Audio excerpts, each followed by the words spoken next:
Fracking, the process of forcing a fluid into a rock formation to squeeze out natural gas, is poised to come to Illinois.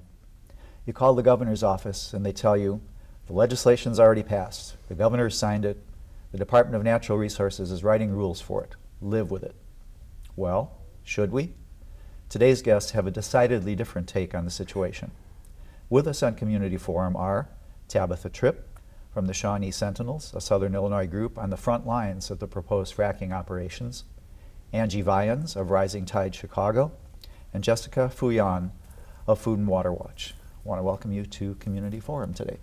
Thank you so much. It's great to be here. Good. All right, I'm going to start with you actually, Tabitha, but I want to read something first because it fits into where we're heading with the show today. This is from the Illinois Constitution. This is Article 11, Section 1. And it says, the public policy of the state and the duty of each person is to provide and maintain a healthful environment for the benefit of this and future generations. And Article 2 says, each person has the right to a healthful environment. Now, you've come a long way from Southern Illinois. You're on the front lines of the fracking issue right now. How do folks feel down there? Are we actually, have you, from what you've seen so far, from the legislation, the rules, the governor, are they abiding by the Constitution, and how do people in the South feel about this? Well, many of the groups in Southern Illinois feel like the governor is not honoring the Constitution, and that our state legislator is disregarding what is going on by allowing fracking to move forward in the state of Illinois. And many of us feel like we're being pushed to the limit and having to stand up and take our own right back to protect the environment for this and future generations. So with regard to, you know, the call out to the governor to honor the Constitution and our legislatures to uphold what was written into law, and then to sign the fracking law, the public act, into effect was just, it's hypocritical. Can you have some specifics on that? Anything that people really reacted to down there that was in the law or in the rules? Well, one of the biggest things that we saw for unincorporated areas in Southern Illinois was the loss of local control. And you know, in the law, they granted the right for cities, municipalities, and villages to ban fracking within their city and their limits. But what we lost was unincorporated areas to govern themselves and to protect their local environment, to protect their water, protect their air. And so we feel like that loss of our liberty and that violation of the Constitution puts us really in a very defensive place. You know, down in the Shawnee National Forest, there's beautiful areas, there's pristine areas of wilderness that you can't get back once you've fracked the water supply or you've ruined the hilltops and hilltop remove. And so people feel like we were just being ignored. Just being ignored? We didn't get our voices heard. We didn't have time. You know, we feel like that law was pushed through so fast without really studying what the long-term effects were going to be on the environmental, the systems down there, the ecosystems, the tourism. You know, when we talk about, they kept pushing the jobs, but we kept asking, how many jobs are we going to lose in the tourism industry? How much money are we going to lose when we start tearing up the environment for some hydrocarbons? What kind of jobs were we talking about in terms of numbers and types? The statistics and the study that came out from the Illinois Chamber of Commerce was in between 1,000 and 49,000 jobs. That's quite a range. Right. Well, you know, as one of our lawyers said, if we came home today and we said, honey, you know, I got a job offer. It's going to offer me between $1,000 and $50,000, but we have to move to Alaska to get it. Would you move? Because you don't really know. It's not, you know, it's 1 in 50,000. No, it's not. It's really vague. It's really open-ended. And some of the jobs that we've seen in other states aren't really things that we would really want in Southern Illinois. So folks are not buying the line. A lot of the folks I hang with don't buy that line. Okay. All right, so the law has ignored you, the governor has ignored you. Things have been happening in Southern Illinois. You want to tell us a little bit about some of your reactions then? What do you do about that when the government doesn't listen? Well, we went to all the public hearings. I attended all of them. How many? For the Illinois, there were 5 of them. And I attended the rules hearing in Chicago and Decatur, Effingham, Rend Lake, and Carbondale. And there was a large turnout, and the percentage of people didn't want fracking. A very small percentage of people, I'd say 2 people at every hearing was the average that spoke for fracking. But we took the advantage and the situations to, we did singing. We changed the Christmas carols into fracking carols.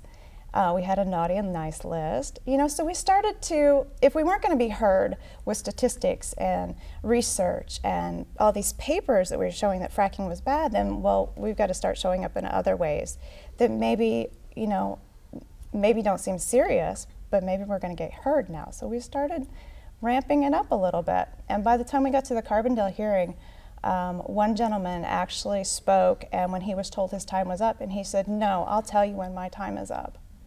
And the officer of the hearing said, "No, sir, you need to sit down." He said, "No, sir, I'll tell you when I'm going to sit down, and these people behind me are going to tell you when we're going to sit down because we have things to say." And it was really a poignant turning spot in the hearings. It was like the house just rocked. It was like, whoa, go on, talk, keep talking. And it was just awesome. It really was. I remember my ex telling me the reason I yell at you is because you don't listen. And then I do start listening. So maybe there's something to where you're heading with this. Mm-hmm. So non-traditional means is what I'm hearing. Non-traditional. We're starting to amp things up a little bit. I've also heard that there's a disease in the Midwest. It's a genetic thing that Midwesterners are polite. And they take all kinds of crap, you know, until it's unbearable. And then suddenly, poof, things go in a different direction. So I guess I want to bring you into the conversation now, Angie. You were at the Chicago hearing as well as Tabitha here, and you're with Rising Tide. And you guys have been at this up north here in the north part of the state for quite some time. Now, people might think fracking is a southern Illinois issue. Why should we care up here? You guys do. What's been going on? Yeah, well, I'll just say a little bit about our group. We use education and direct action to address the root causes of climate change. So when we heard that fracking was coming to Illinois, we knew that we wanted to try to do something to try to prevent it before it started. And so one of the first things that we did is that we reached out to groups in Southern Illinois. Southern Illinoisans Against Fracturing Our Environment was a grassroots group that formed to oppose fracking. And so we reached out to them. One thing that our group does is that we try to work with frontline communities. And so, you know, we've been trying to work with people in Southern Illinois. And even though we are in Chicago, there's a lot of power in Chicago. There are a lot of like lawmakers' offices in Chicago. There are a lot of influential people here. And so we're very concerned, and we've been working on this for a while. Now, you used a phrase which is easy for us. It slips off of our tongue so easily, but the viewing public may not be familiar with it, or if they are, they think of terrorists with Molotov cocktails. You use the word direct action. Yeah. Let's demystify that a little bit. You want to explain to people what is it, and you know, where does it come from? Yeah. So we use nonviolent direct action, and so that means that we nonviolently oppose or stop something that is unjust or unfair. And so people have used different methods to do that in the past. Strikes, sit-ins, occupations, blockades, things of that nature. You can look throughout our history, and people have used nonviolent direct action when they were confronted with something that was unjust, and they decided that they were going to do something about it. In fact, the Greensboro lunch counter sit-ins is something that a lot of people know about, and so it's not something that should be criminalized or looked at or frowned upon. It's part of our history, and it's part of a healthy democracy. And I guess, isn't there somewhere in my recollection this thing called the Constitution? First Amendment says free speech, and then there's freedom of association. Right. That's part of the thing too. So we've had roughly 1 million Americans die to preserve the right for people to do direct action. Is that correct? Yeah, absolutely. Okay. So what sort of direct actions have taken place up in Chicago on the fracking issue? Well, we've done a number of things. We've had protests, a banner drop. Governor Quinn was at a Cubs game, and we dropped a banner. He and his other governors were in town. We dropped a banner that said something about "Don't frack, Illinois." And then last spring, in May, a lot of people were really frustrated. There was this regulatory bill that was moving through pretty quickly, and then there were some people that really wanted to support a moratorium just to, stop things and really slow things down a little bit. So those are the two positions, regulation or a moratorium? Yeah, those were the legal positions. And then there's a third position of just banning it, right? Right, okay. Yeah. I mean, there were several groups that were like, we should just ban it outright. Okay. But there wasn't a ban bill or anything like that. But there were a lot of people saying that it should really be banned. And people did all the right things. I mean, especially for that moratorium bill. They organized a lot of people. They went to Springfield. They came with packets with, scientific information, and, each lawmaker was visited, and, they dropped off scientific information, but nobody would really listen to us. And we found that really frustrating. And so, come May, a lot of us decided that we felt like we really needed to take a stand. And so on one day, it was actually the day that there was a hearing to move the regulatory bill out of committee. Josh Fox and Sandra Steingraber came into town. And who are they? Josh Fox is the director of Gasland, which is a really popular documentary about fracking, and he's from Pennsylvania. And so it's about what's been going on in Pennsylvania and other states in the U.S. where fracking has already happened. So he came to testify about what fracking is like in states where it's already happened, and Sandra came to testify as well in this committee. And when asked if any of these lawmakers had gone to visit a fracking site, none of them said that they had gone. And then right after that, they moved the bill out. And so that day, several of us went up to the governor's office, and we tried to go into the governor's office and weren't able to do that, and so we just sat outside of the office and blockaded the door. Blockaded the door. What does that mean? We sat in front of Stat it. desks and chairs? No, we sat in front of it. We had a banner on the ground that said "Don't frack, Illinois," and we held hands. Did he come out? He did not come out. Yeah. All right. Oh, and rumor has it that some elves paid a visit to the governor around Christmas time? Yeah, absolutely. So what ended up happening is that regulatory bill moved through. The governor signed the bill in June, and since then, like Tabitha mentioned, the IDNR has been writing these rules for the regulatory bill, and they came out with the draft rules on November 15th, and they were extremely weak. A first-time fine was $50, and a lot of people were really upset and really angry, and so are we. And so we decided that, this whole time, we've also felt that people that aren't going to have to live with fracking have been making some of these crucial decisions. And so we came up with this idea to deliver a frack rig to Governor Quinn and put it on his front lawn. We were dressed as elves. And we came to deliver the frack rig because we felt like Governor Quinn really needed to know what it would be like to live next to a frack rig and to have a frack rig next to his house. And we feel like if he had one, he probably wouldn't be allowing the practice in the state. Mm-hmm. All right, let's get you in the conversation here, Jessica. Food and Water Watch, right? Mm-hmm. It's the water, stupid, correct? So absolutely. So this is an issue that will deeply and permanently impact people's lives and livelihoods in Southern Illinois, where the practice is said to take place. And this is one of our most essential resources. We can't live without water. Most of our environment is just as dependent on water as we are. And so this isn't an issue that's going to go away. You can't pass a set of regulations or a set of rules and expect everyone to go home.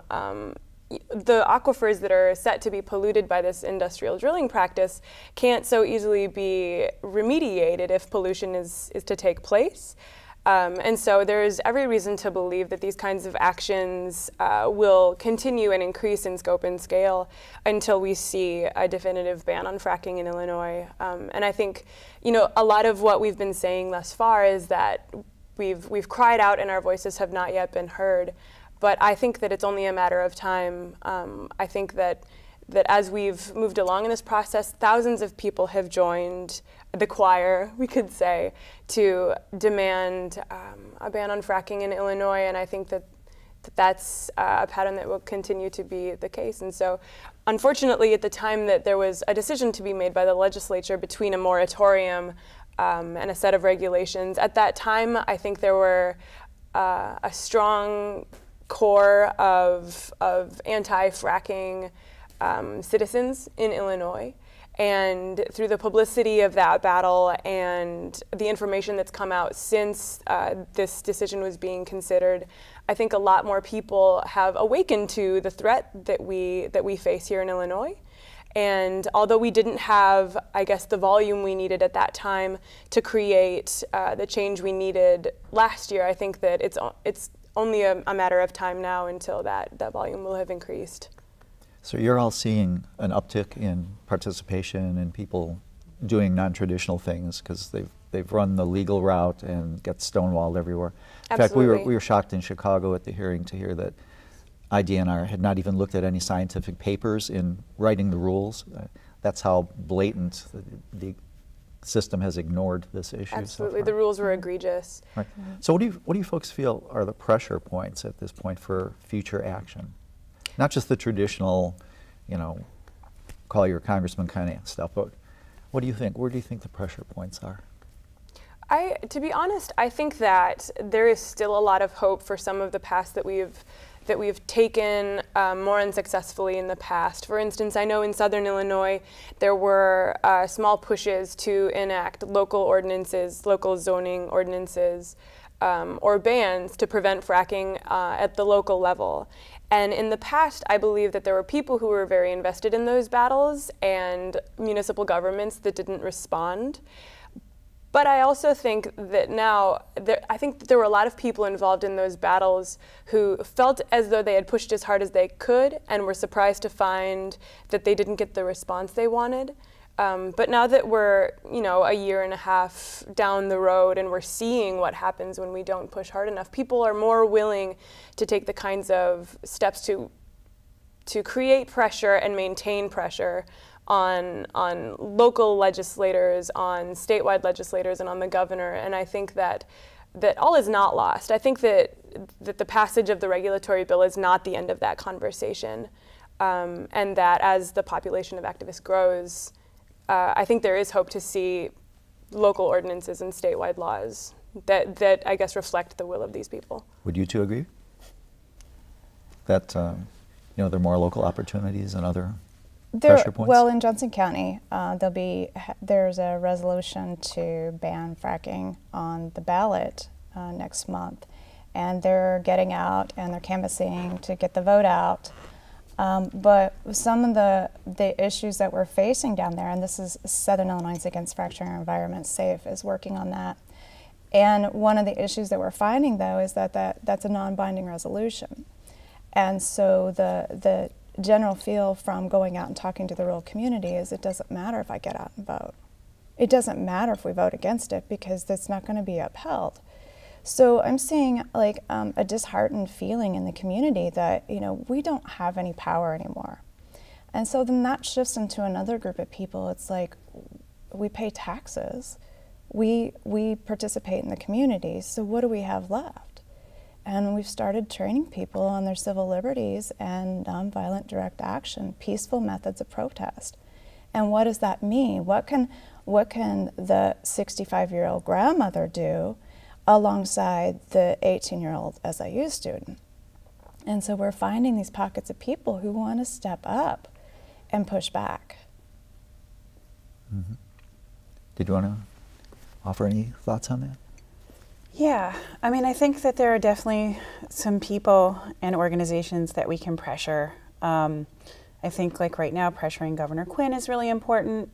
And I also think other than pressuring lawmakers that are influential, that people should be looking at also industry and the corporations that are responsible for this, because what we think is that the reason why this is happening is because there's too much corporate influence in government, and government isn't representing people. How would a direct action or something relating to industry, what would it look like? I mean, it's pretty obvious what you can do to a politician, vote or not vote for him. But.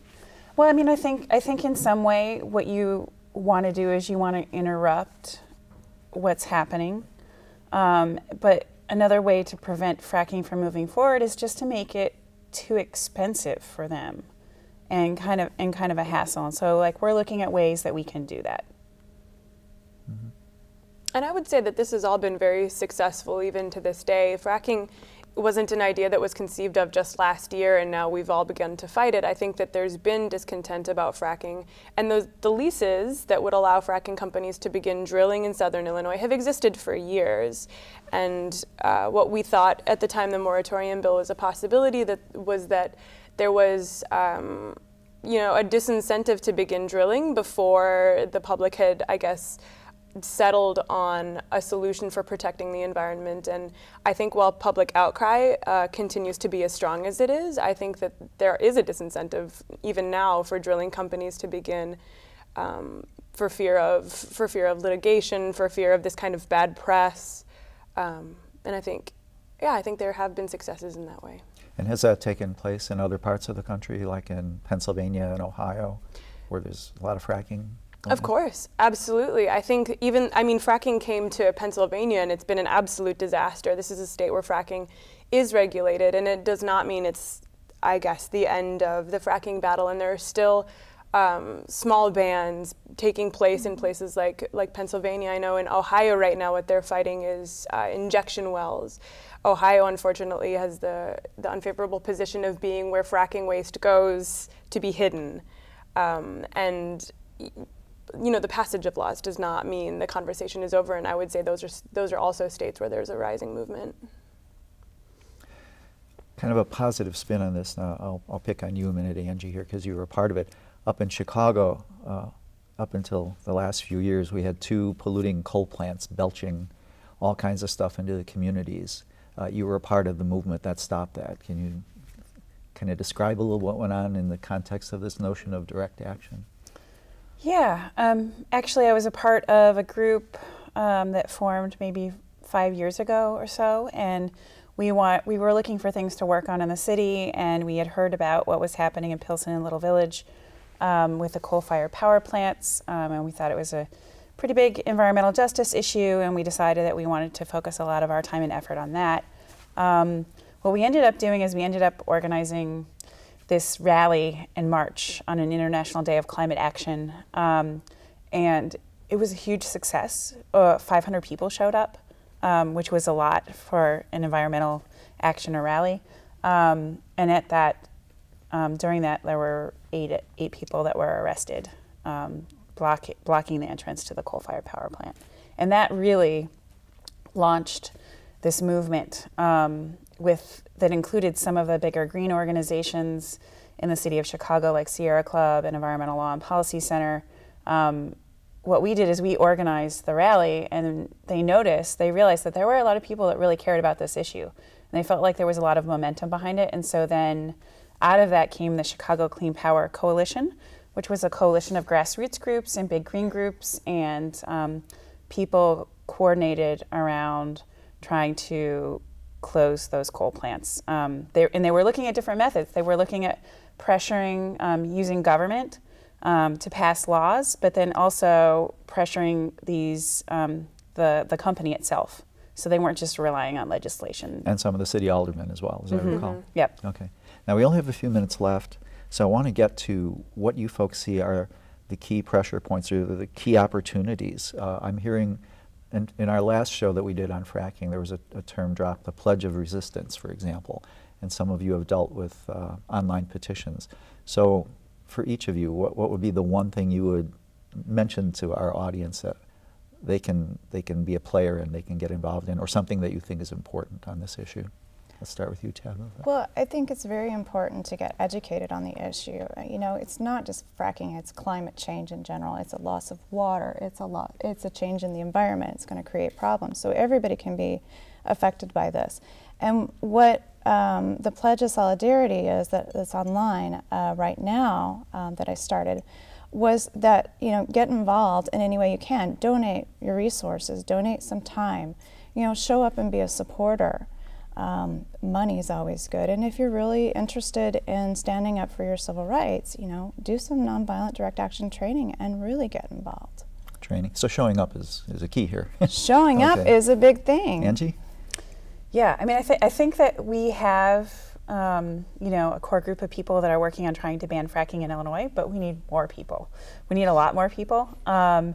You know, just showing up, like contacting one of us from our different organizations, you know, if you're in Chicago Food and Water Watch or Rising Tide Chicago, and, you know, some of the groups that are in Southern Illinois, we've started having public meetings around fracking and how to prevent it from happening, and so that would be a good thing to show up to. Mm-hmm. I think that people really need to, if they feel like this issue is really serious, and it is very serious, there's the fracking itself, but then also the methane that comes from fracking, which is causing, you know, climate change, our climate to change more rapidly, that they really need to make this a priority and get involved. So it links to a broader climatic issue. Yep. Okay. Yes. Jess? Yeah, at Food and Water Watch, we always believe that holding our elected officials accountable is supremely important, and that democracy doesn't work unless that's happening. And so I think right now we've got a situation in which we've been let down by a number of those elected officials, and that continuing to maintain pressure on the governor, whoever that might be in the next few years, is extremely important, and that, like Tabitha said, anything that you can do contributes to the groundswell of opposition to fracking. And so to get out or get on the phone and be sure, that you're staying involved and staying abreast of what's happening in your area that you could be part of. And you alluded to something a moment ago, the governor, whoever it may be, there's an election coming up. There is. And so this would be a great time for you to reach out to the people who you either have put in office or maybe you voted against them in the last election, and remind them what they promised to do when they got there the first time. And if you're unsatisfied with their performance, then by all means, also, we didn't really, I guess, bring this up too much in preparation for this interview, but you can run for office. And it is a sad fact that not enough people do that. And too many especially in Southern Illinois, too many people are running unopposed. And legacies of loyalty to the oil and gas industry run deep, and it's very unfortunate. And so participate in democracy, but if you'd really like to be engaged, feel free to run for office, because I can think of a lot of Southern Illinoisans who would be happy to support you. I advise people to see the Robert Redford movie, The Candidate, from the 1980s, which I think goes to where you were a minute ago. It's like, hey, anybody can do this. You know, you can run. You can be. So democracy is more than just voting and watching the Super Bowl. As you're pointing out, you guys are out there, and your groups are out there day after day, getting more and more people involved. Yes. It's an old saying about a single raindrop never feels it's responsible for the flood.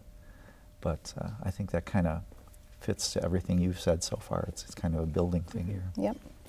Okay.